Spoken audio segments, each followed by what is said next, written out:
What's up, you guys? Welcome back to another video. In this video, I'm going to be installing this Eonon touchscreen head unit into my E46.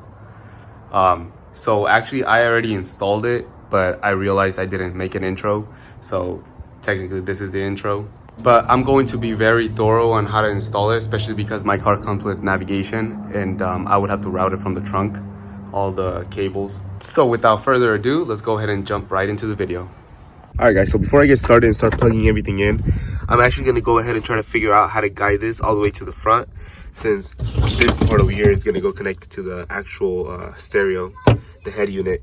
So I have to figure out if I'm going to route it through the center or through the side, and which side. So let me go ahead and do that now.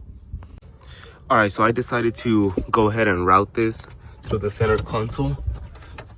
So I went ahead and put it under the seat through here, and then as you can see, it comes out through there, and then I'm just gonna pass it through the center console all the way up to the where the head unit's gonna go. All right, before I start putting everything where it goes, I'm gonna actually go ahead and connect the amp and then connect the head unit to the other end and see if it actually turns on and works. This is the box that it comes in. Let's go ahead and open it.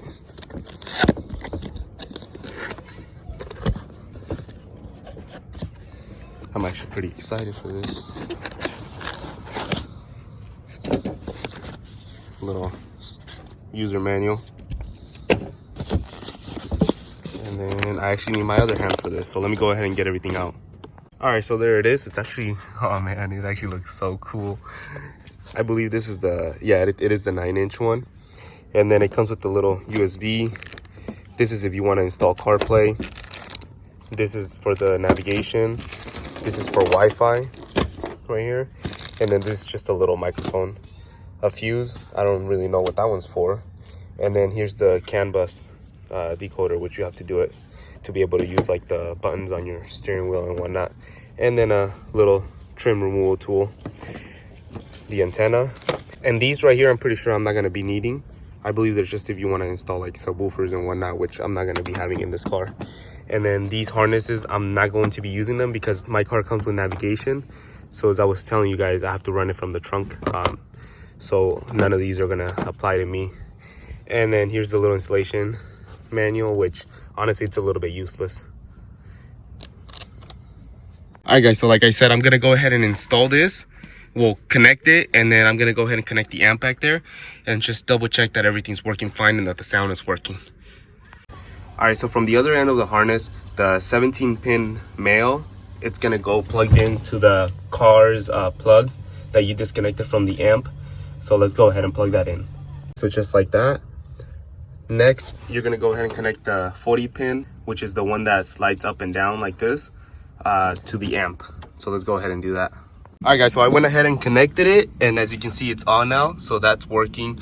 So what I figured is that the sound wasn't working, and I remember reading online that you have to connect this one, which is called amp control.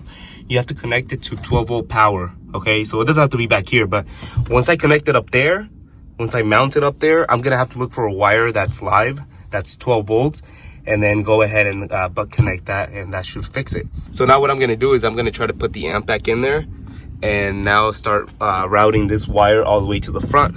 So let's go ahead and do that. First, what I'm gonna do is I'm gonna go ahead and remove the stock stereo. So first, use the little trim removal tool they gave you and go ahead and pry these out. It's pretty easy, they just pop out like that, and then you just go all around. Use both hands, that way you don't break this. All right, now that that's out, we're gonna go ahead and remove these two Phillips screws. These, I believe they just pop out. All right, so this one's gonna be a little bit hard to get out, especially if you haven't gotten it out in a long time. Basically, you're just gonna have to keep prying it until you pull it out. It's kind of gonna sound like it's breaking, but it's not. It's just disconnecting from this thing right here. But still, be careful. After that, you're gonna go ahead and just pull this out, and that's it. And then you're gonna go ahead and disconnect it from the back. This, I don't really want to disconnect it because it looks like a pain in the butt to connect it back up. So I'm just gonna leave it to the side right here. Hopefully it stays. And then we're gonna get this one out and just disconnect that. There you go, just like that. You just push this one forward, and then you just pull out, and that's pretty much it. This is what's controlling the whole radio, navigation, everything. And this one's gonna be useless. We're not going to be using that one anymore. And then we're gonna go ahead and disconnect this one down here. I forgot about that one.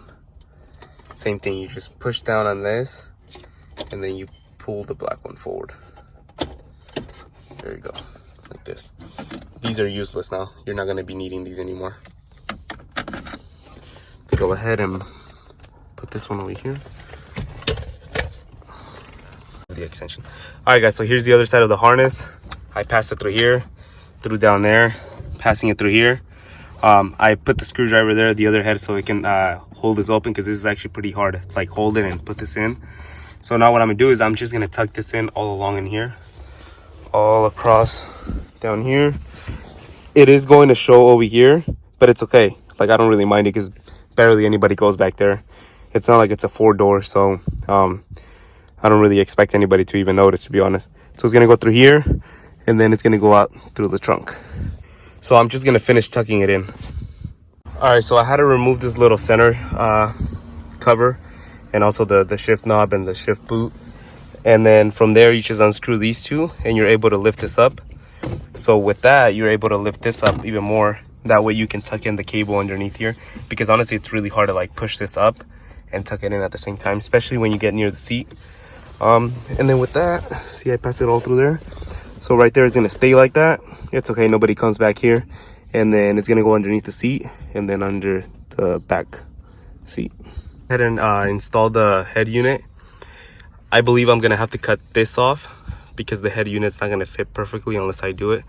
But let me just verify by placing the head unit in there and see how it fits.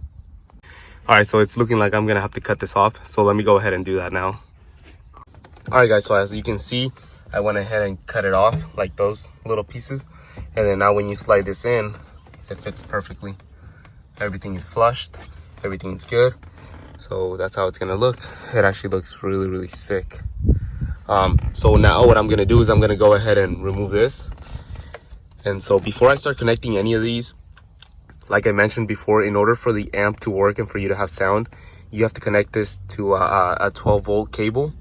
So now what we have to do is we have to back probe some of these cables and turn the ignition on and see which of these read 12 volts. So we're gonna go ahead and do that right now. All right guys, so it's actually been a few weeks since I recorded.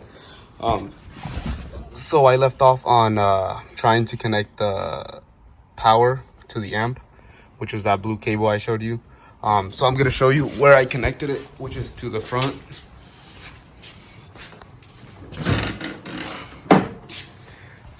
So I ended up connecting it to the halos right here. So these are my halos. They're going to the front of the car, which they're not on right now. But this cable right here, there's a red cable, and this is the one coming from inside the car. And this one, you see, it's right here. It's connected. I split it in between. So then, now every time I turn on the car or just turn on the ignition, the radio works. Not the radio, the speakers. So they actually have a sound coming, and then I'm gonna show you how it looks. And then you just put everything back together exactly how you take it off, which is super easy, so I don't really have to be showing you. And then turn on the car, hold the ignition, and then you get the BMW logo. Pretty cool. And you can actually pick any other logo, whatever car you have, it lets you pick. And then it is an Android, so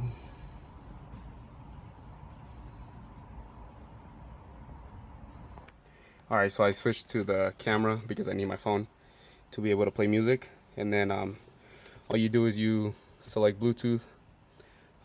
Normally you can just you know, find your device, whatever, add a device.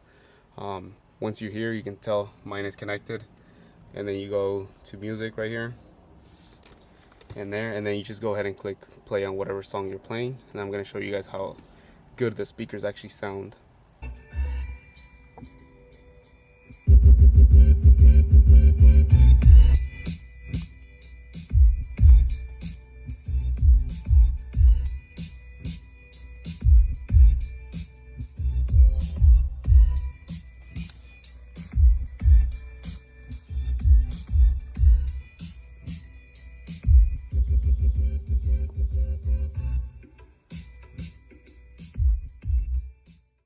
All right, so that's how it sounds. Honestly, I was listening to how it sounds on the phone, and it does not do any justice of how it actually sounds in person.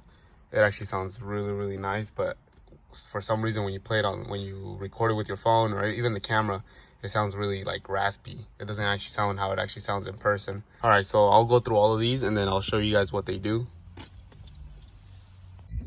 You can go to Equalizer right here. See if I can get a better angle. And then you have Smart Bass. If you select that, it lets you turn it on or turn it off, so you don't get as much bass. Well, actually, no. What it does is it controls your bass. Sorry. Turn it on. There you go. And we'll go back. And you can go to Equalizer.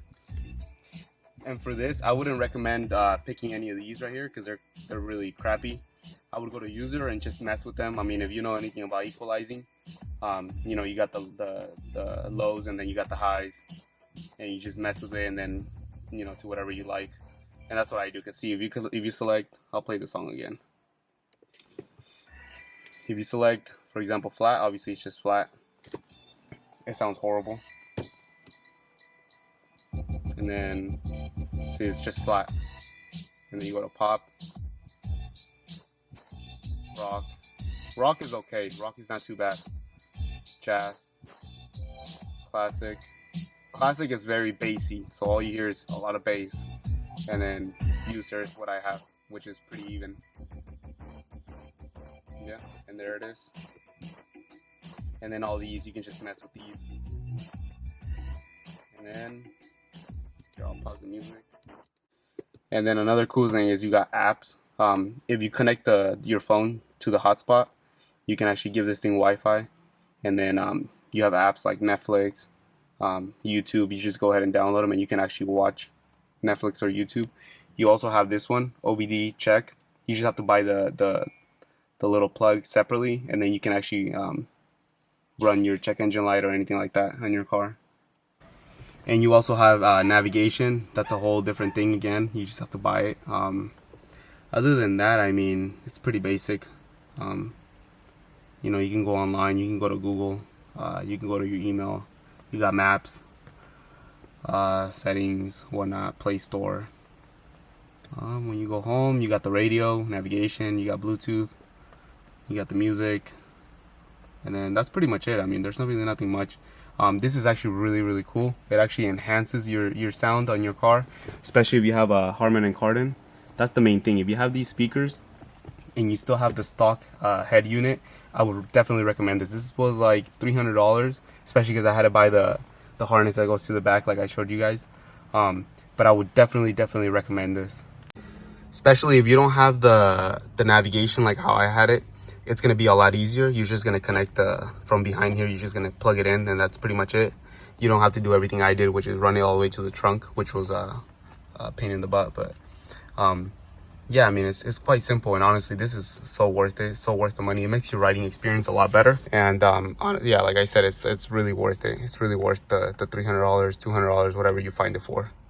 All right, so that's gonna be all for this video. I hope you guys liked it, and I hope you guys found anything useful. Maybe you guys were stuck somewhere. Maybe you had the navigation system and you didn't know how to do it. Hopefully I was very thorough on how to do it. The main thing, like I said, where people get stuck is that blue cable connecting it to power, because if you don't connect that, your speakers are not gonna work. So that's the main thing. Other than that, everything is actually pretty easy. And yeah, and thank you guys so much for watching, and stay tuned. We actually hit 800 subscribers, 817 I think we're at right now. And yeah, we're just gonna keep uploading more videos. Like we said in the previous video, we're actually pretty busy with the house, but yeah, we're gonna try to continue to keep uploading. And thank you guys so much for subscribing, whoever subscribed. And just go ahead and comment, leave a comment if it helped you. If it didn't, whatever you think, just leave a comment and I'll reply. I reply to everybody. And yeah, we'll catch you guys next time.